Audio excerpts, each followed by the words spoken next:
Welcome back. This is Tom Wheelwright with Wealthability, and very excited to talk about a topic that really is kind of swept under the carpet, and that's what do I do with my improvements to my property? Okay, so I go in and I'm finding a property and it's maybe like 70% occupancy, and I want to fix it up, and I'm putting some money into it. I mean, I'm putting some serious bucks into improving this property, and over the time period that I own this property, I'm going to put even more improvements into it. What do I do about those? How do I get the best tax benefit? Remember that taxes for most people are their biggest enemy.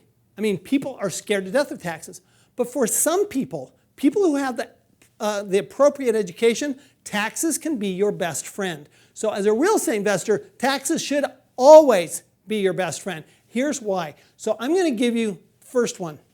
The first one with improvements. There is a rule. Okay, I love the rules, because the rules basically tell me, okay, what do I have to do in order to get the deductions that I want, right? How do I get the tax benefits that are there as incentives? Remember, all the deductions, all the tax benefits we've been talking about, they're all incentives. They're there on purpose. These are not loopholes. These are not mistakes that the government made. These are incentives to get you to invest in real estate. So why wouldn't you take advantage of those incentives? Why wouldn't you do what the government wants you to do? So the number one here is, we call it it's kind of a weird word. It's the de minimis rule. This is actually a huge thing. So we used to think, well, okay, well, if we have small appliances, let's say, like ceiling fans, things like that, it's under $500, we can probably deduct that. We can probably get away with that, okay? Now we don't have to worry, can we probably get away with it? Now we actually know that it's part of the law, okay? So the de minimis rule, and I'll get into this more in the premium, and I'll explain what this $2,500 means. But this $2,500 to you on a multi-million-dollar property could mean hundreds and hundreds of thousands of dollars of deductions to you that you wouldn't otherwise take, okay? So the de minimis rule is a really big deal. The second rule is, again, we have to think about what is it are we doing, okay? Are we improving the property? Because only improvements, and the better word, and the word that they use in the regulations, I love this word, betterment.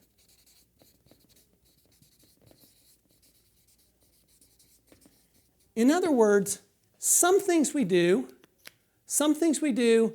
to restore the property, and other things we do to make it better than it ever was. Okay? So if we were to take, for example, a Class C property and bring it to Class B, that's clearly a betterment. We're actually making it better, right? And in that case, you go, okay, well, I've actually improved the value of the property. Okay? But what if I'm just restoring the value?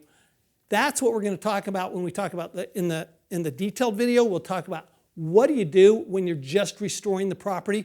How do you make sure that you get all the deductions that are available to you? Instead of having to wait for 27.5 years to deduct them, why not deduct them today? Because the value of your money today, what can you do with all that extra cash? Obviously, you can buy more real estate. So the whole goal of real estate investing is to buy more real estate, right? So taxes are how we buy more real estate, because if we're not giving it to the government, we can use it along with the bank's money and buy more real estate, and that's how we get more and more real estate, and that's how we grow our wealth. And as we get more assets, we actually pay fewer taxes. So thanks for watching this series. For more detailed videos on these three topics, click the button below and go to Premium. Click the button below, go to Premium, and I'm going to go into detail on each one of these topics. Thanks for watching.